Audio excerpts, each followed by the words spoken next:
Au beau milieu de la nature, entre baobab et arbustes, loin des sirènes de la modernité, nous voici à Roff.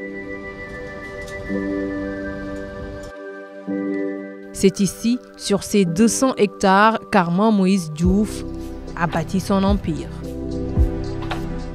Une très jeune entreprise sénégalaise, agro comme agriculture, Sine comme Sine Saloum, alliée, cela fait l'agriculture du Sine. Travailler la terre pour façonner son environnement, l'homme mise sur l'agriculture. Ce matin, nous le retrouvons dans ses plantations en pleine récolte.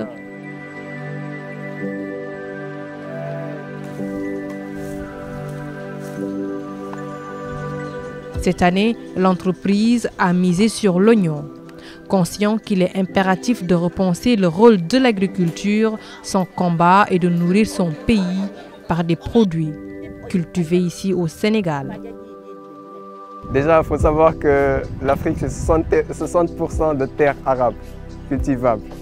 C'est énormément de lacs et de fleuves qui irriguent notre écosystème.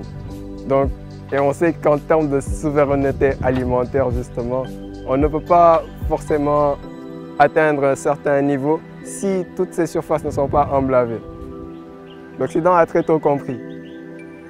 C'est pourquoi ils sont au niveau de nos exploitations et essayer en fait de produire à grande échelle.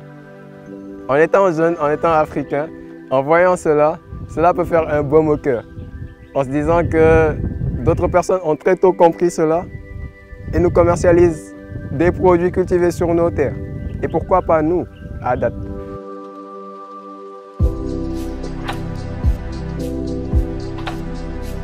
Ainsi donc, par son art d'agriculteur et son sens inouï des affaires, Armand écoule ses produits avant même de les mettre sous terre.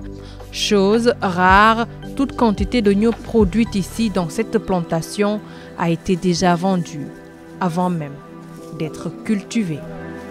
Nous faisons principalement de la culture maraîchère, notamment de l'oignon, du gombo, de la tomate, du piment, de l'aubergine douce, de l'aubergine africaine et tant d'autres spéculations.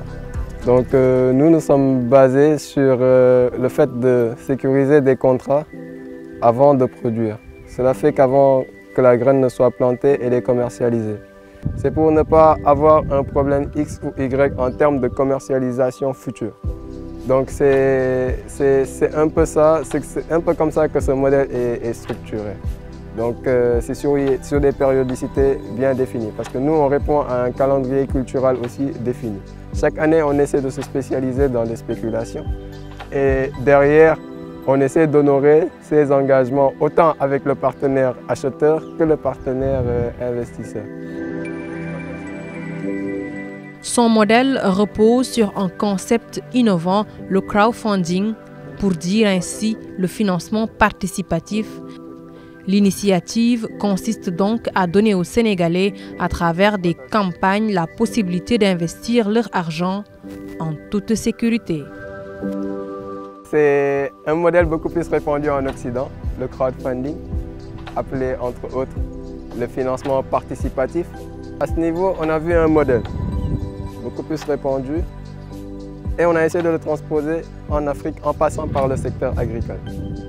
Et ce qu'on fait, c'est qu'on fait appel à des personnes, autant de nos familles que de notre entourage, afin de venir investir au sein des projets et recevoir des retours sur investissement au bout d'une période. Généralement, c'est des périodes d'une année. Donc, tout se fait sur la base d'un contrat. Comme je le disais tantôt, avant que la graine ne soit plantée, elle est commercialisée. C'est pour ne pas avoir un problème X ou Y en termes de commercialisation future.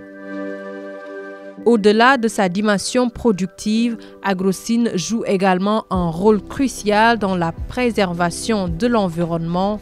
De plus, elle joue un rôle clé dans le maintien des emplois et du tissu social. L'entreprise emploie plus de 500 jeunes. Man année bii moo ma fi def 3 ans dama fi nekk nag di daan sama doole di yóbbu ci sama njaboot di jàppale sama bopp di jàppale sama njaboot. ah tool bi moom indi na changement bu rëy ci sama dund parce que dama doon xëy tëdd aw ma benn liggéey pour nga jël dépense sa kër sa problème la doon mais vraiment instant bii moom Agrosine moom jàpp na ci coono jigéen ñi tellement que vraiment maa ngi sutural daal sama kër kenn xamalatuma ku ma mosoon a xamalatuma.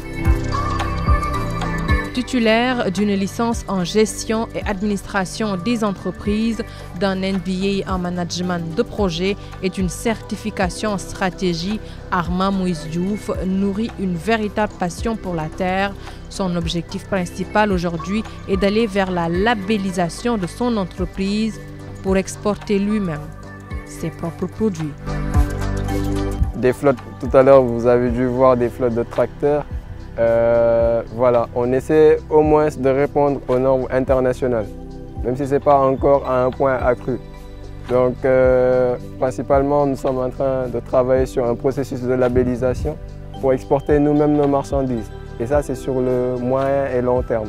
Donc ça, c'est un défi, parce que derrière, on sait que principalement au Sénégal, on est sur de l'agriculture conventionnelle. Nous, on veut évoluer vers le bio progressivement. Donc ça, c'est aussi un défi. L'autre chose, c'est que cela peut être un avantage comme un défi, le fait d'être jeune.